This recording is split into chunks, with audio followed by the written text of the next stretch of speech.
I get a lot of inquiries from people about knowing when it's time to replace a timing chain.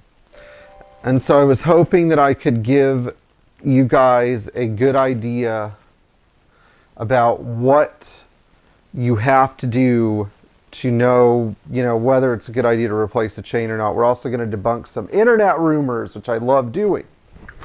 So let's look at our first class of timing chains, which are the timing chains on M116 and M117 V8 engines. These chains are the most deadly chains. They are the snake biters. They are the ones that fail all the time. I've learned that with these timing chains, it is absolutely imperative that you replace them ahead of time, or you're going to end up with bent valves and a jumped chain and a really broken car. One of our subscribers who lives in Oregon actually sent me a really sad message about this with this 380SL.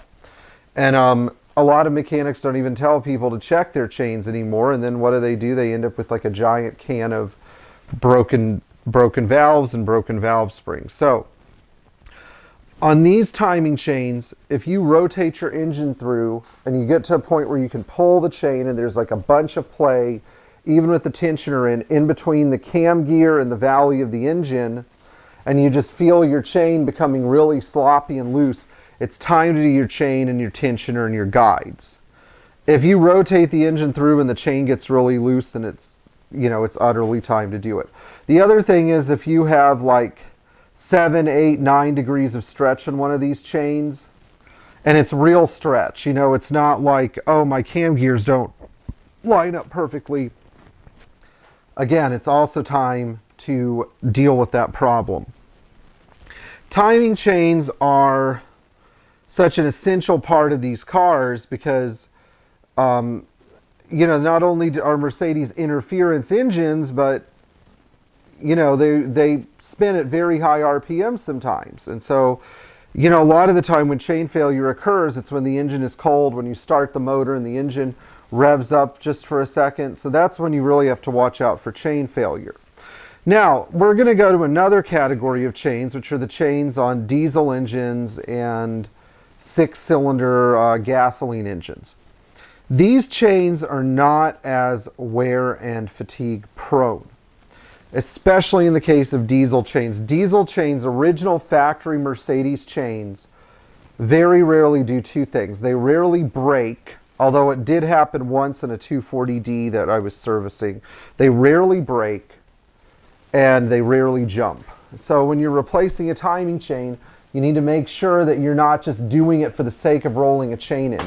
You need to have a valid reason. You need to verify your stretch. If you have 5 degrees of stretch on an older diesel, like a 617 or a 616 engine, then something's wrong.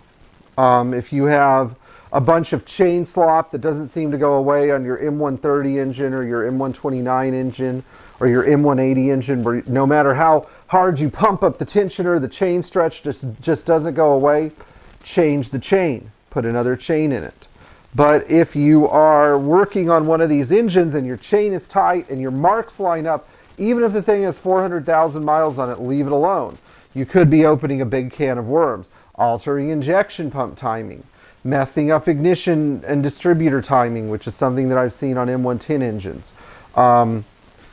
Significantly altering the cam timing because you decided to put a chain in, you didn't necessarily know what you were doing, and then ending up bending all your valves. Yes, I've seen this too. And if you're my buddy Mike in Texas, and 15 years ago, before you owned your car, somebody decided to change the chain and cam gears and didn't know how to set them up, your car just won't run very well until somebody who knows what they're doing gets into it.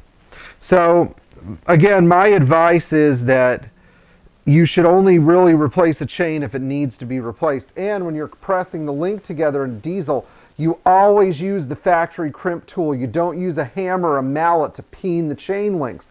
It doesn't work that way. You have to have the factory crimp tool, and you can't over crimp or under crimp the link. If you over crimp it, it's going to stress all the other links out. If you under crimp it, it's going to come apart.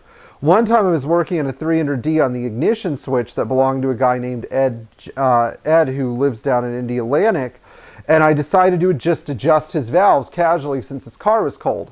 When I opened up the motor, I saw the timing chain link coming out of the chain, and this was a pressed in link that somebody had installed, and they either didn't use the factory tool or they didn't do it right.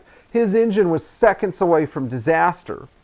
So I think the point that I'm trying to make here is that timing chains are not something to freak out about on 4, 5, 6-cylinder gasoline and diesel cars. They don't jump and they don't break on those cars unless you're being an idiot and doing something stupid, you know, or unless you have a defective aftermarket chain in there, which happens a lot.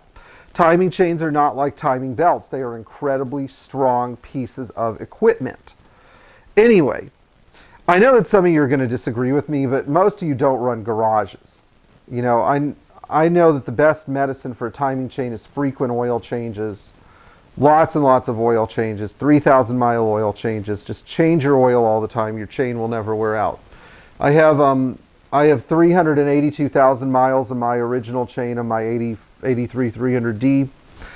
Never had a problem with cam timing or anything because the car was always serviced well and still continues to be serviced well. And this tends to be the situation with a lot of these cars. We recently had a timing chain on a 180 motor in a 220S that had to be changed because it was the original chain.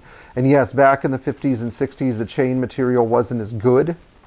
But, you know, they're, you know, coming into like the 70s and the 80s and stuff, you guys have no idea how well this stuff was built. The parts on a Mercedes from the 70s and 80s that are tough items were better built then than they are now. Anyway, please like, share, and subscribe. Please tap the bell for notifications. If you liked this video, share it and give it a thumbs up.